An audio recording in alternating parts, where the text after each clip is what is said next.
Okay guys, nandito na naman tayo sa labas. Ngayon ay Huwebes, ika-26 ng Marso. Ayan si Sky. Hi Sky! Hi! Si Arlene. Hi Arlene.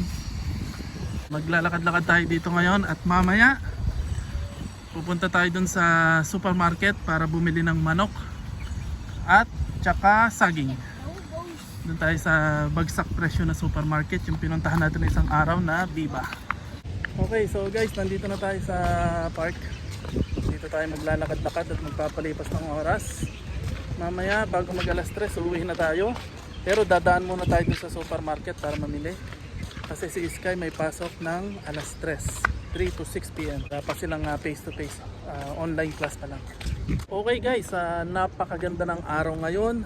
Mainit ang araw, napakatahimik, hindi umulan. Pero tinignan ko kanina sa balita, mamayang gabi uulan na naman ng napakalakas hanggang Biyernes. Pero sobrang ganda sa bansang ito. Alam nyo kung bakit? Kasi despite na umaatake ang Iran, nagpapadala sila ng missile at saka drone, nai-intercept nila lahat ng atake ng Iran. So safe yung mga tao. Tapos bago umatake, nakakapagpadala sila ng emergency alert sa lahat ng cellphone para makapaghanda yung tao. Pero ang dapat iwasan ng mga tao ay yung debris lang.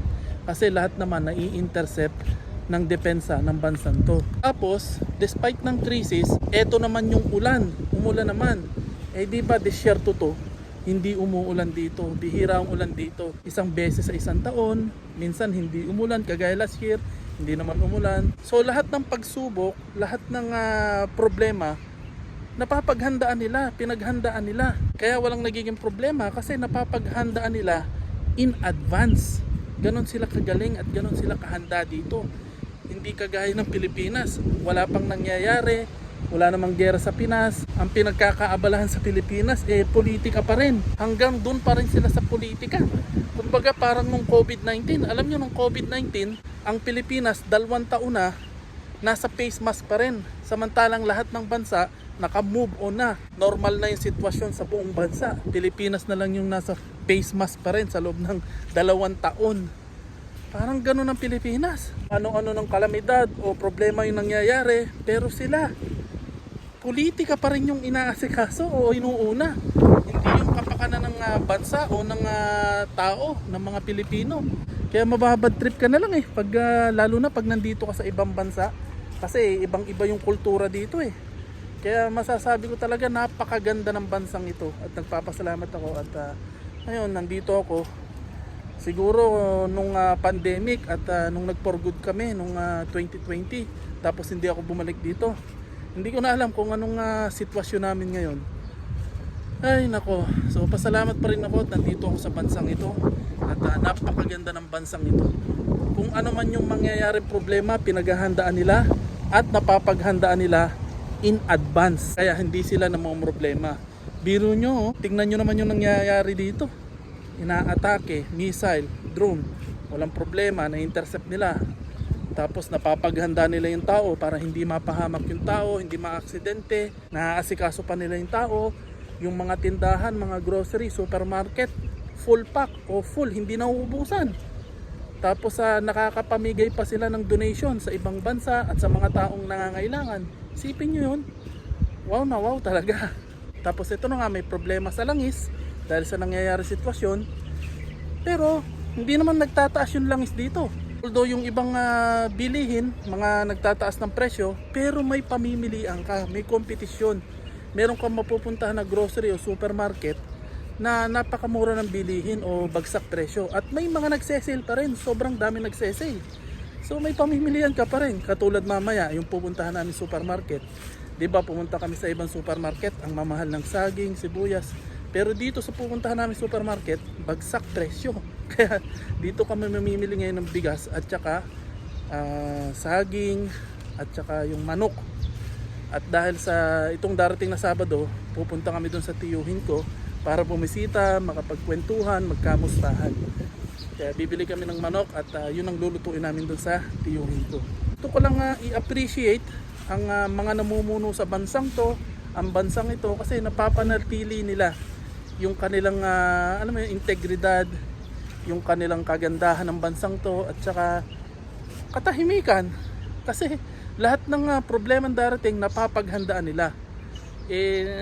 Na-appreciate ko lang kasi sa Pilipinas, nakikita ko sa balita, sobrang palpak sa Pilipinas kasi instead na mag-focus dun sa mga problemang nangyayari, nagpo-focus sila sa politika. Politika is life in the Philippines. Promise. Ay nako. Kaya, yun, alam mo yun, yung pagiging Pilipino parang minsan ay nakakapagod na. Kahit dito sa ibang bansa, feel mo yung pagiging Pilipino kasi hindi naman lahat ng Pilipino, pero yung ibang Pilipino dito, nakaka-bad trip din yung mentality. Kasi nga, crab mentality. Kasi dito, lalo na sa trabaho, alam mo yun, may mga grupo-grupo sila, may mga sama-samahan, tapos yun, kanya-kanyang siraan, ayaw ng ibang Pilipino na makakaangat yung ibang Pilipino. Ayun namang iba, kapag Pilipino na yung nasa posisyon, ayaw naman nila na kumuha ng kapwa Pilipino. Ayun ba? So, imbis na magtulungan, nagsisiraan at saka naghihilahan pababa. Mas gusto pa ng ibang Pilipino na ibang lahi yung kasama o mag-isa lang sila. Pero naiintindihan ko sila kasi naranasan ko rin. Pero hindi naman lahat. Meron pa rin mga Pilipinong sila rin yung mag-aangat sa'yo. May mga Pilipino rin na sila yung tutulong sa'yo. Hindi naman lahat. Pero may iba. At may iba na, alam mo yun, may iba na may saltik. Kapag naka-experience ka na may saltik na ugaling Pilipino, yari ka. Kaya swerte mo pag nakasama ka ng mababait at mabubuting Pilipino. So dito lang muna kami kasi napakaganda ng paligid, nakaka-refresh at nakakawala ng stress. At ito yung mag-ina ko, napapo sila dito, kasama ko sila. Okay, so guys, uuwi na kami. Pero bago kami umuwi, gaya nga ng sabi ko, dadaan kami dun sa supermarket na bagsak presyo o mumurahin. Then sa ngayon, sa kasalukuyan, March 26, Webes, wala pa rin ako nakukuhang trabaho. Si Mrs. magsisimula na siya sa April 6. So problema pa rin namin yon kasi nga gawa ni Sky at saka ako, malapit na namang matapos yung visa namin sa April 22 na. So kailangan na naman naming umexit, gastos na naman. Ito pa nga, magkakatapusan na ng Marso. Hindi ko pa rin lang kung saan nakukuha ng pambayad sa bahay at saka pangbayad sa exam ni Sky. Kaya problema ako ngayon kung kanino na naman mangungutang. Pero pasalamat pa rin kasi may dumating na blessings kasi may trabaho na si Mrs. Mag-uumpisa na siya. At meron na nga palang tumawag sa akin for interview. Ang naging problema lang, nag-frozen yung hiring nila o na-freeze yung interview, personal interview ko. Kasi nga gawa ng sitwasyon at yung weather, biglang bumagyo o umulan dito ng 2 sunod na araw. So hopefully ma-resume na yung interview ko at interview pa lang yon. Pero confident naman ako sa sarili ko na makakapasa ako sa interview na to. Let's pray all together na sana makapasa ako sa interview at matapos na yung sitwasyon dito para magbalik na sa normal. Tsaka mamayang gabi, sabi sa balita, uulan pa rin ng napakalakas hanggang Biyernes, hanggang bukas. At least may inaasahan ako at si Mrs. magkakatrabaho na. Laki na naibon na nandoon. Nakita mo? Apo, laki. Kulit lang. Sige. Tapos, kung mai-interview naman ako, ang magiging problema naman naming mag-asawa, yung company na tumawag sa akin for interview, sa Dubai. So, ang magiging problema naman namin ngayon, yung lugar. Kasi yung tumawag sa akin sa Dubai, tapos dito naman si Mrs. magtatrabaho sa Abu Dhabi at yung school ni Sky, sa Abu Dhabi.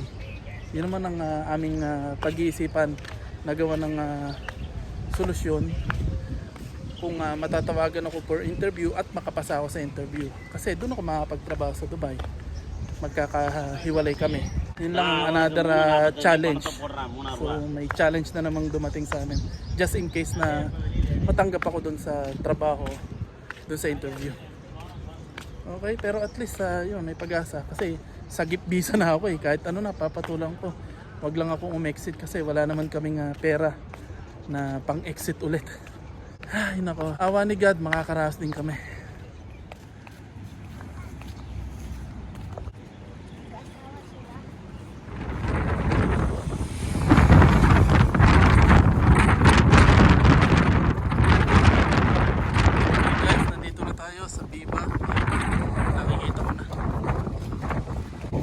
Okay, ito na yung Viva na sinasabi namin sa inyo na supermarket. So dito kami mamimili. Manok at saka saging. Hangin.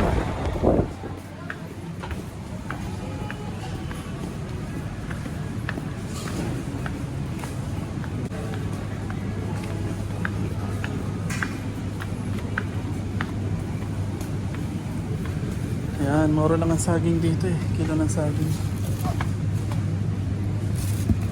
Ito ba? Itong mga pakwan na ito masasarap. Pag ganitong kulay. Mura pa o 4 lang. Di ba? Sa iba mahal, di ba? Yan, mura talaga ang mga dito. Mga bilihin. Aba, bukas ano, bili tayong pakwan kasi hindi na tayo nabili ng pakwan. Sige. Yeah. Ito ganitong kulay. Sige. Hindi kulay green. Sige. Baka daw plastic. Yan. Ito mga nakatanggal na. Sige, sige. Oo. Yan nga lang guys, ang mga bilihin dito, yung ano, hindi commercial o mga hindi kilala yung tatak.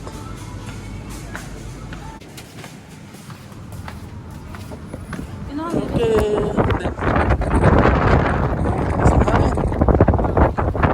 Ito na yung ginagamit ko, video. Yan. Kasi wala na tayong pera, so yung reserve na pera na natin ang nagagamit natin. Okay guys, wala nga palang manok dun sa Viva, out of stock, kaya dito tayo bibili ng manok. Pero saging dun tayo bumili. Guys, 15 isa. Mahal. Siguro dito yung tayo dito bibili. Di pa tayo guys, lumabas na rin tayo kasi ang mahal din ng manok sa Pinoy Mart.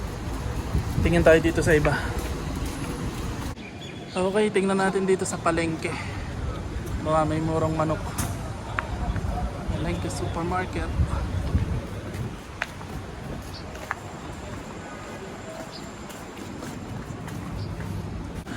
Ay nako, napakamahal. So labas na rin tayo. Tingin na lang tayo ulit sa iba.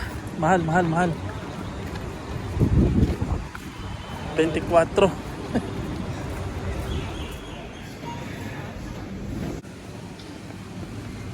Okay, dito naman kami sa West Zone. Ay, ang mahal. 20. 70. Isa.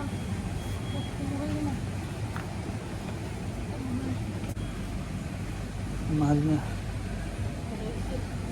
13 yan, mura-mura. Mahal. Pero yung giniling, beef mince at saka mutton mince, mura lang, 1 dirham, 2 dirham. Sabi mo? Yan, pero yung supply ng manok, wala, sobrang mahal. Pinakamura pa rin talaga yung sa Viva. Okay, dahil mahal ang mga manok, ang ginawa namin, ang binili namin ay baboy. So, baboy na lang kami. Yan, at saka kita nyo naman, kahit mahal yung mga bilihin, merong mga promotion pa rin.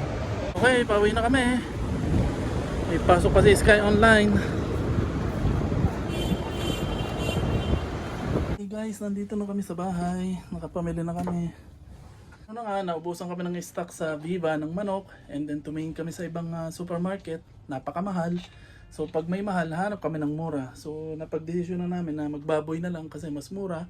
Kung mahal ang baboy, kung mahal ang manok, pwede naman kami mag-isda. Ano, mamaya na lang ulit. At si Sky ay may online class pa. Maliligo na kami. So mamaya na lang.